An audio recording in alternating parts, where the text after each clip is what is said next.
An ascetic saint was sitting in deep meditation when he suddenly witnessed a terrifying sight. A massive ocean wave rose, submerging even the world's highest mountain range, the Himalayas. At that very moment, he realized that the time of doom had arrived. But surprisingly, he didn't panic at all. Instead, with complete calm, he began to ring the death knell. This was the mysterious signal that humanity had, until now, known with an unspoken fear, as a prophecy from the Mayan civilization. In fact, signs of this catastrophe had begun appearing as early as 2009. At that time, an Indian scientist discovered that the largest solar storm in human history had arrived. This storm triggered the most intense neutrino reaction ever observed, causing the Earth's core to continuously rise in temperature. This heat rising from within the Earth gradually became so dangerous that it could one day boil the entire human race alive. When this news reached American scientist Adrian, he immediately returned to Washington. His mission was to meet with the White House Chief of Staff, NSS, to inform him of this danger. But he was stopped at the gate because he wasn't wearing formal clothes. Inside, a charity dinner was underway, collecting donations from wealthy people. Even begging required a suit. After much effort, Adrian managed to find a suit and sneak inside. He tried to find Angius and tell him the news of Earth's destruction, but he initially told him to wait. Adrian was furious. He hadn't flown 20 hours just to hear nonsense. Finally, yielding to his insistence, Angius saw the report, and as soon as he read it, his face turned pale. Without delay, he took Adrian straight to the president. America had discussed this serious issue for a full year and then decided to present it to the world at the G8 summit of the G8. When the leaders of all the major nations gathered, the British Prime Minister initially suggested having a translator with him. However, the American president flatly refused, saying everyone spoke English, so there was no need for pretense. When all the outsiders had left the room, the US president, without any hesitation, stated bluntly that the world was coming to an end. He also explained that it was thanks to American scientists that this information was transmitted in time. However, the Indian scientist who first recognized the danger was not even mentioned. Following this revelation, 8 of the world's most powerful leaders came together and devised a secret plan to build a Nova ship to save humanity. The location chosen was the Zhuming Valley in Tibet, China, located approximately 4,000 meters above sea level. The area was evacuated, and a select group of workers were kept there to secretly construct this massive ship. Tickets were then sent to the wealthy. Under a special agreement, the world's wealthiest people were told that the world was coming to an end and that if they wanted to survive, they could purchase a place on the ship. The price per person was set at 1 billion euros. Initially, some people thought it was a joke, but when the truth was revealed, they did not hesitate to pay huge sums to save their lives. Once the money was collected, the world's most precious possessions began to be moved to a safe location. From priceless paintings like the Mona Lisa to the most treasured treasures in every country's museums. The people transporting these items were not informed of their destination. They considered it a routine security procedure. The US President's daughter, Laura, was also part of this team, which clearly demonstrated the strict secrecy surrounding this mission. A closer look reveals the entire process like a major project, planning, raising funds, and finally packing up everything and fleeing. But there were some who didn't wait for the government. Some indigenous people, believing in Mayan prophecies, took their own lives as soon as they saw the year 2012 approaching.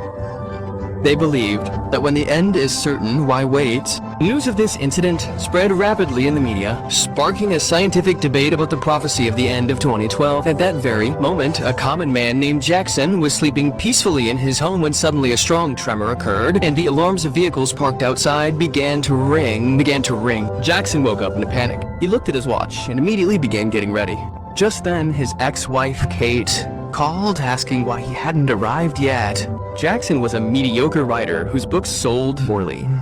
That's why Kate had left him and married a plastic surgeon. Jackson now worked as a chauffeur to take his children out once a month. But today, when he left home, his own car broke down. To avoid disappointing the children, he took his boss's luxury car. News of the recent earthquake was playing on the radio, but people weren't taking it seriously. Jackson ignored it and set off with the children. Then Kate gave him some diapers, surprising him because his daughter was still using them.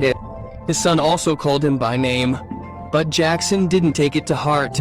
As they moved on, a violent wave suddenly rose in the ocean, nearly capsizing a large ship anchored offshore. It was clear that the countdown to the end of the world had begun. Meanwhile, Laura received a call. The museum director informed her that they had all been deceived and that the precious artifacts had disappeared. He was about to hold a press conference to reveal the truth. But before that could happen, a massive explosion occurred, killing him. Shockingly, this incident occurred at the same spot where Princess Diana had died. The media began to speculate about the situation. Angered, Laura went to her father to demand answers. At the same time, Adrian and Aeneas were in a meeting with the president. Observing the increasing number of earthquakes, Adrian speculated that doomsday might be coming soon and began to devise a new plan. Adrian decided to go directly to the site and investigate to determine the exact time of the apocalypse. But suddenly, Laura arrived, interrupting their conversation. Adrian was forced to leave. At this moment, with chaos raging inside the White House, Adrian suggested that the news of the end of the world be announced to the public so that people could mentally prepare. But it was clear on Anchises' face that he considered this foolish. The exact time of the end of the world hadn't yet been determined, and spreading the news without definitive information could have caused chaos throughout the world. Adrian didn't understand these complex political matters, so he obeyed the order and immediately decided to head for Royal Park. Meanwhile, after the first major commotion, the government had taken control of the main area of Royal Park. Meanwhile, a man named Charlie was claiming on the radio that a massive explosion was about to occur inside the park. He was urging people to follow him as he would provide constant live updates. Jackson found this nonsense. He took his children and crossed the government-installed barricades and went inside the park. When they reached the lake, they witnessed a strange sight. The lake had completely dried up, and the little water that remained was boiling due to the heat rising from underground. Jackson was jokingly thinking, why not take a bath in the hot water? When suddenly the army arrived and arrested them. Jackson was initially a little nervous, but then Adrian appeared and recognized Jackson. Jackson was initially in disbelief. He had no idea he could have a fan. In fact, Adrian loved Jackson's book so much, so he immediately ordered them to leave. Afterward, he returned to his base and, along with the Indian scientist, began analyzing the data. The investigation revealed that the underground temperature was increasing at a rate of 0.5 degrees Celsius every hour. This was destabilizing the Earth's layers, and it was now clear that apocalypse was just days, perhaps even hours away. The Indian scientist advised Adrian that there was no point in delaying any further. He should flee immediately or else the entire world would be destroyed. Hearing this, Adrian was stunned. After a moment of silence, he declared that he would not forget his old friend and would send American helicopters to rescue his family. He then called Anchises and asked him to immediately arrange for the evacuation. The final journey of humanity's escape was about to begin, but ordinary people had no chance of joining. Meanwhile, Charlie, considered insane, was still monitoring the government's every move. Jackson was enjoying camping with his children. For ordinary people, the day still seemed normal, except for the number of government planes flying in the sky. At night, after putting the children to bed, Jackson sat in his car and began writing. Then, in the distance, he saw Charlie live streaming again. He went over and asked why he believed so strongly in the end of the world. In response, Charlie showed him a video. The video explained that in ancient times, people called the Ant People were the first to come to Earth. According to their calendar, a terrible disaster was about to occur in 2012, occurring once every 640,000 years when a special balance is reached between the Earth and the universe. Jackson laughed at the poor quality of the video, but Charlie explained that the rising temperature at the Earth's core would cause its layers to shift, triggering earthquakes, volcanoes, and tsunamis, wiping out all of humanity. Jackson still found this all nonsense.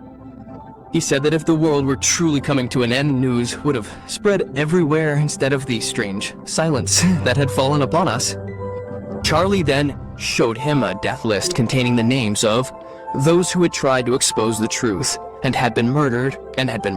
Suddenly, Charlie recognized a name on the list. This man had often given him ideas for writing. Charlie explained that he was a fan of his and had even given him a map depicting a ship. Hearing this, Jackson thought this was all madness, so he knew the truth about his government well. When he didn't believe it, Charlie shouted that the government was secretly selling tickets for the Nova plane, but only billionaires like Bill Gates could afford them. He warned Jackson that if he didn't leave quickly with his family, he would be killed along with everyone else. Meanwhile, a sudden earthquake struck the city. The crack spread rapidly, reaching a supermarket where Kay was talking with her new husband, Gordon. Suddenly, the ground cracked, separating them.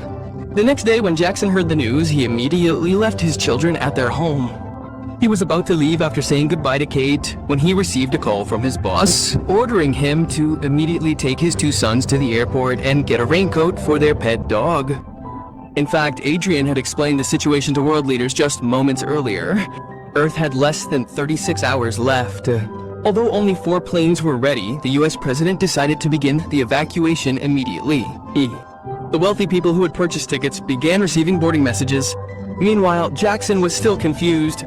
On his boss's orders, he hurried to the airport with the 2 boys. But on the way, the 2 spoiled kids jokingly revealed the secret of Nova's plane. The pilot immediately silenced them. But by then, Jackson had already suspected something serious was about to happen. And then Charlie's live stream resumed. Another massive earthquake struck. Seeing the cracks spreading underground, Jackson finally realized the truth. When death is imminent, running is the best decision. He quickly reaches a small plane and bribes the pilot with his watch to wait for them. He then calls his ex-wife, Kate, and tells her to get ready with the children. But Kate was still not grasping the gravity of the situation, as the TV still continued to announce that the danger had passed. The next moment, the situation suddenly changes. Fortunately, Jackson arrives just in time and tells everyone to get into the car quickly. All of California is now plunged into chaos. The earth is shaking with powerful tremors. Buildings are collapsing. Roads are cracking. Wherever Jackson goes, everything is destroyed. It seems as if disaster itself is stalking him.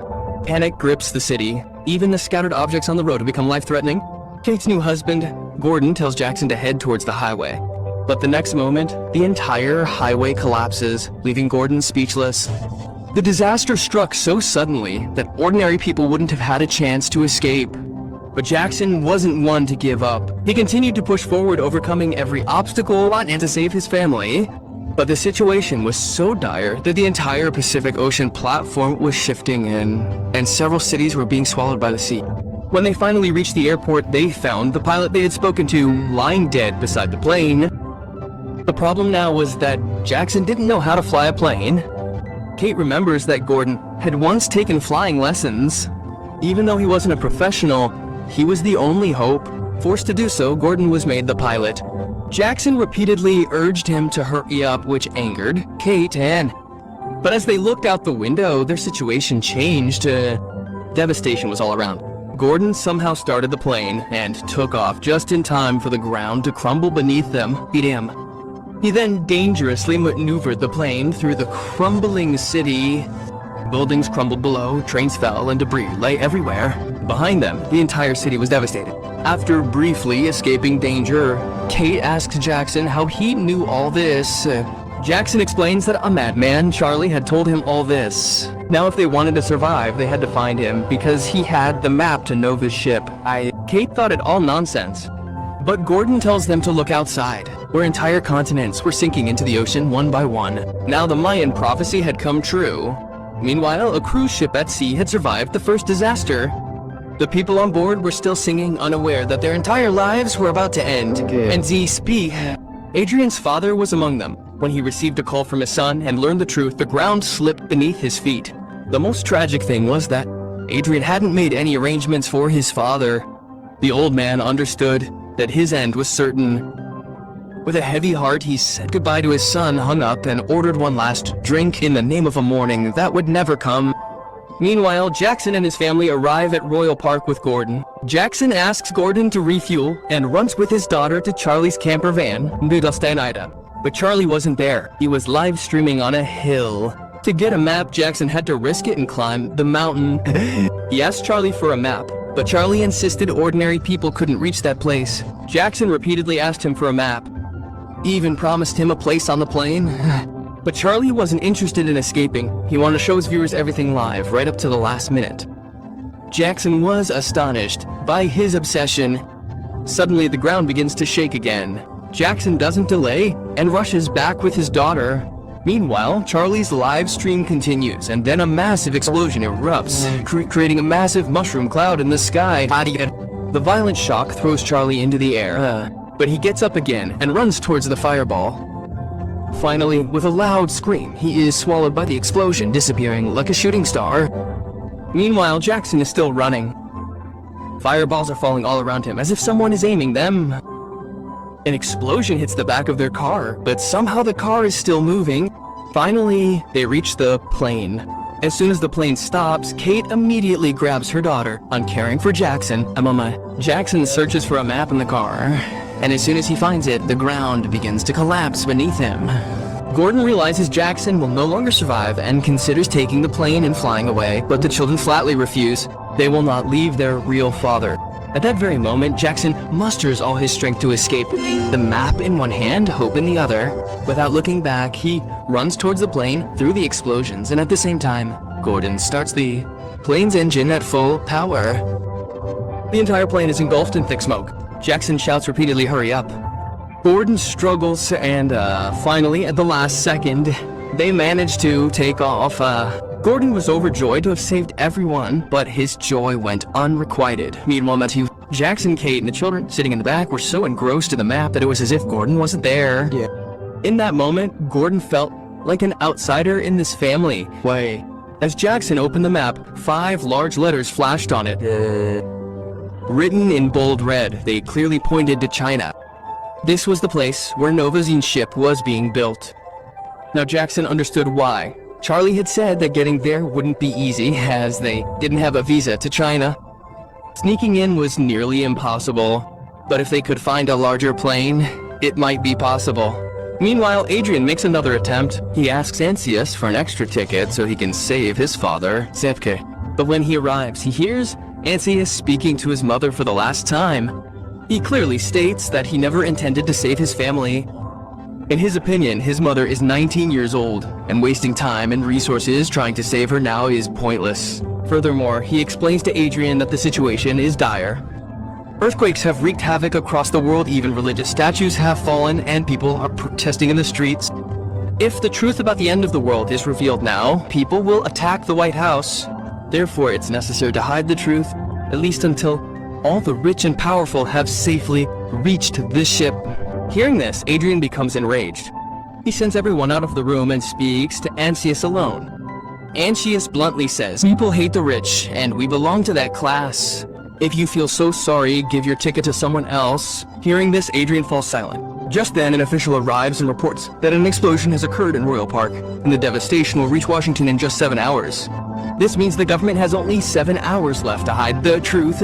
Ansius immediately goes to call the president and tells him they must leave immediately, but the president refuses. He says he regrets his decisions and wants to pray for one last time. He also expresses his desire to speak to Adrian alone. Ansius is filled with anger within himself, but because of his position, he is unable to do anything and leaves.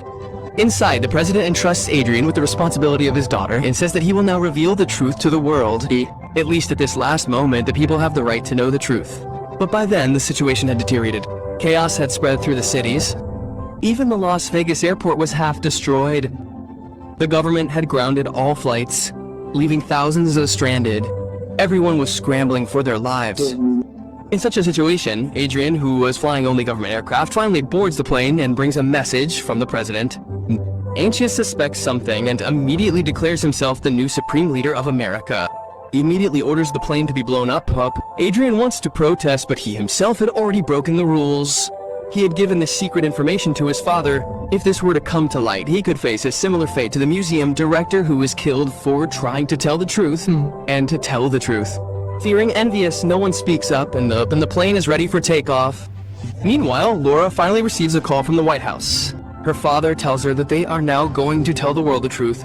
Even if ordinary people won't survive, at least they will be able to spend their last moments with their families. But this announcement didn't bring much comfort. The fear and chaos only increased. Everyone was terrified. Amidst this chaos, Jackson sees a ray of hope. He spots his boss. He immediately goes to him and begs him to take his family along. Initially, his boss refuses. But then his pilot arrives and explains that they have found a large passenger plane that requires 2 people to fly. Gordon is once again pushed forward. Terrified, Gordon says, "No, I can't." But Jackson forces him forward. Yes, he can. He's a very good pilot. Now, to save their lives, everyone boards the plane in a hurry. But the real problem still remained. Gordon didn't even know the correct button. Fortunately, the pilot was quite experienced. He was doing the work of 2 people alone and somehow managed to steer the plane off the runway. His calm and precise instructions put the plane safely into the sky and headed straight for China. Meanwhile, China was still strangely quiet. In a Tibetan monastery, an elderly guru was advising a young monk to accept every situation with a calm mind and mind. But the monk was unable to do so because his brother, who was working on the construction of Nova's ship, had already informed him that the world was about to end. He wanted his brother to escape with his family. The guru understood his predicament and gave him the keys to a car, telling him to leave with his family. But when he arrived home, his grandparents refused to let him go. It was impossible for them to leave their homeland. This feeling was deeply ingrained in them. Meanwhile, Jackson and his family, flying in the sky, were still teetering between hope and fear. Jackson knew that even if they reached China, they wouldn't get a seat on the plane without tickets, Yuri bluntly told them that the tickets were too expensive and he couldn't help them. Meanwhile, the pilot told them that they were running low on fuel, so they would have to land in Hawaii. But when they arrived, everything had changed. Hawaii, once a paradise, had become a hell. Volcanoes were erupting everywhere, lava was flowing, and the entire ocean was filled with a red glow. The pilot was utterly devastated by this, as they were about to run out of fuel, and might be forced to land in the sea. But the situation wasn't safe there either. First, Japan was devastated, then a state of emergency was declared in Washington. The White House had become a refugee camp and the president himself was helping the people. Just then, another earthquake struck and the Washington Monument collapsed. With this, the entire world was plunged to darkness. The disaster then engulfed a massive church, a symbol of human civilization. The Earth's layers were constantly shifting, triggering a tsunami across the world. All coastal cities and ships were destroyed. People on a ship, still unaware, suddenly faced death. Adrian's father was also there. He spoke to his son in his final moments, but there was nothing left, and the massive waves swallowed the entire ship. Then they surged forward and crashed over Washington. Finally, the US president was crushed under his own plane. Global communications were cut off. Adrian told Ansius that within hours, 1,500-meter-high waves would reach the Shuming Valley, altering the Earth's balance. New poles could even be created. But for Jackson, this was an opportunity. The Earth's movement had brought them closer to Tibet.